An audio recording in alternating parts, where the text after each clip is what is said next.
قابل توجه عزیزان هموطن، کسانی که در اداره گذرنامه ستارخان کار دارند باید از طریق سایت نوبت بگیرن و بعد مراجعه بکنن. دوستان عزیز، همراهان گرامی، سلام، وقت شما بخیر. امیدوار هستم هر کجایی که هستین جور و صحتمند و سر حال باشین و روزهای اول هفته را به خوشی و خوشحالی آغاز کرده باشین. دوستان عزیز، امروز شنبه هست، مصادف با دوم اسفند ماه سال 1404 و من هم جواد سفری هستم با چند خبر جدید از کشور ایران در مورد مهاجرین افغانستانی. دوستای عزیز، ما قسمی که در اول برای شما گفتم، گرچه اطلاع چندی قبلم صادر شده بود ولی امروز دوباره به شکل تأکیدی صادر شده به دلیل از اینکه تعداد از وطندارای ما و شما بیخبر ماندن و هنوز آگاهی نداره که اداره ستارخان، اداره گذرنامه ستارخان زن بعد بدون نوبت گرفتن از سایت هیچ گونه خدمات را ارائه نمیکنه. و عزیزایی که این خبر میشنوین لطفاً با دوستانتان با عزیزانتان به اشتراک بگذارین، اونها را خبر بسازین تا اونا سرگردان نشه. دوستان عزیز، در مورد یک راهنمود 10 صفحه‌ای هم نشر شده. کسایی که در قسمت نوبت گرفتن مشکل دارن اونا میتونن برای ما پیامک بکنه از طریق واتساپ.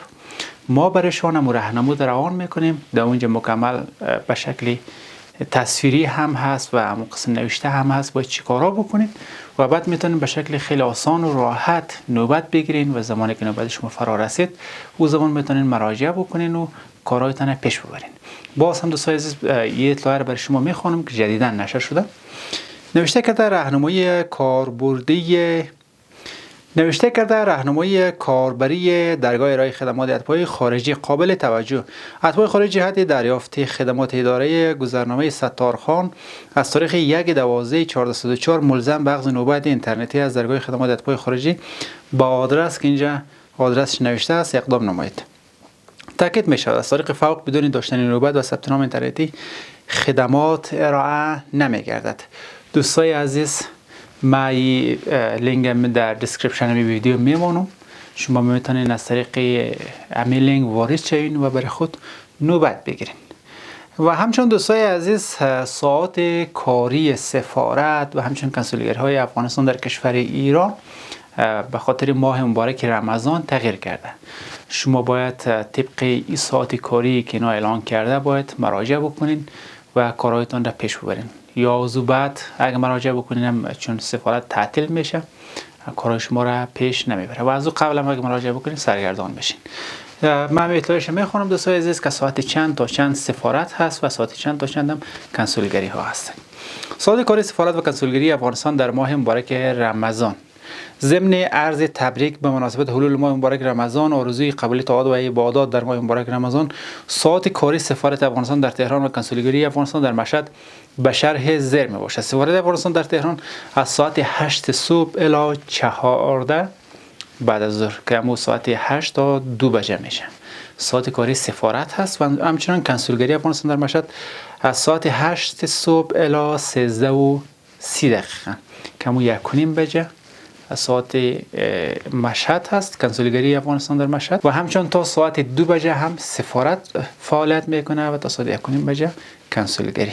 خب دوستای عزیز، این اوقات کاری سفارت و همچنان کنسولگری افغانستان در کشور ایران بود که برای شما ارائه کردم و همچنان جدول تعرفه های تمدیدی ها دوستای عزیز جدیداً رونمایی شده. کسایی که معلومات کافی نداره که چقدر پول میگیره از تمدیدی ها و برای چه مدت هست، من اینجا جدولش میمونم دانه دانه برای شما میخوانم که شما در کدام جمع هستین و بعد میتونین از اون طریق اقدام بکنین و خدا نخواسته سرتون کلاه نره و پول اضافه هستون نگیره.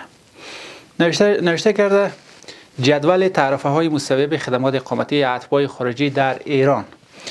صدور پروانه اقامت که 2 میلیون ریال میشه و 200,000 تومان، اعتبارش هم 1 سال هست و قابل تمدید هم هست. تمدید پروانه اقامت هم 200,000 تومان هست، این اعتبارش 1 ساله و قابل تمدید هست.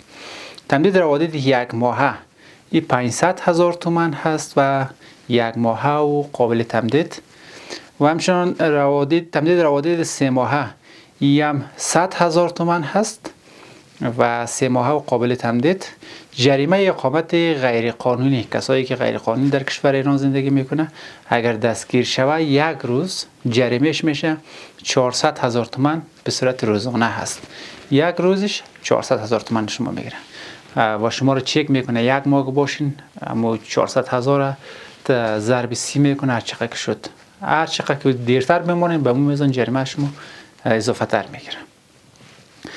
و صدور روادید خروج قطعی این هم 40,000 تومان هست، حد اکثر اعتبارش 15 روز هست.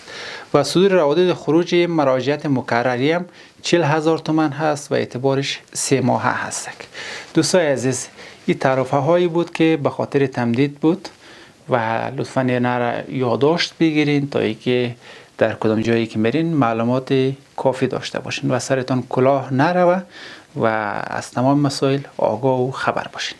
و همچنین دوستای عزیز، در این روزهای اخیر متاسفانه کشور پاکستان به شکل بسیار زیاد جدی حتی تلاشی های خانه به خانه را شروع کرده و مهاجرینی که در اونجا به شکلی فرق نمیکنه برشون به شکل قانونی یا غیر قانونی، هر کسی که است اونا رو جمع آوری کرده و میفرسته. حتی کسایی که منتظری انتقالشان هست و کیس‌هایی دارن در کشورهای اروپایی و آمریکایی، اونا رو هم جمع آوری میکنه به دلیل اینکه گفتن ما چندین بار با سفارتخانه از اونا تماس گرفتیم و گفتیم که سرنوشت از اونا رو معلوم بکنین، ولی هنوز معلوم نکرده. ما دیگه اینا رو قبول نداریم، باید هر زودتر از کشور ما بیرون شوه و اونا را جمع آوری کرده رد مرز میکنه. و این روزها اگر شما اخبار تعقیب کرده باشین، روزانه بالای 2,000-3,000 نفر از طریق مرز اسپین بولدک و چمن از این طریقا وارد افغانستان میشن که رد مرز میکنن. یک خبرنامه جدید در این مورد نشر شده که با هم میخوانیم. نوشته که رسانه‌های پاکستان گزارش دادند که مقامات این کشور همزمان با فرارسیدن ماه رمضان عملیات گسترده را برای شناسایی و بازرسی های خانه های مهاجران افغان برآ انداخته است. دوستای عزیز، کسایی که در کشور پاکستان هستین متوجه خودتان باشین. اگر واقعا مشکلتان جدی نیست، قبل از اینکه خدا نخواسته پلیس بیاید شما را دستگیر بکنه، لطوکوب بکنه، اذیت آزار بکنه که متاسفانه این کارم میکنه، یک تنها دستگیر بکنه و اخراج بکنه زیاد مشکل نیست، ولی متاسفانه بی‌آبرویی و لطوکوب و توهین و تأخیر کرده شما را میفرسته. خوب هست که قبل از اینکه پلیس بیاید خودتان رو برین به طرف وطن. هیچ جا وطن انسان نمیشه، با آبرو با عزت در وطن خودتان زندگی بکنین تا یک خدا نخواسته در کشور ایران و پاکستان اینجا آبرو و عزتتان پامال شه. خب دوستای عزیز، زنده و سلامت باشین. سپاسگزار هستم که تا این لحظه با ما بودین. تا گزارش دیگه و ویدیو دیگه شما رو به خداوند کریم رحیم میسپارم. تا درود دیگر، بدرود.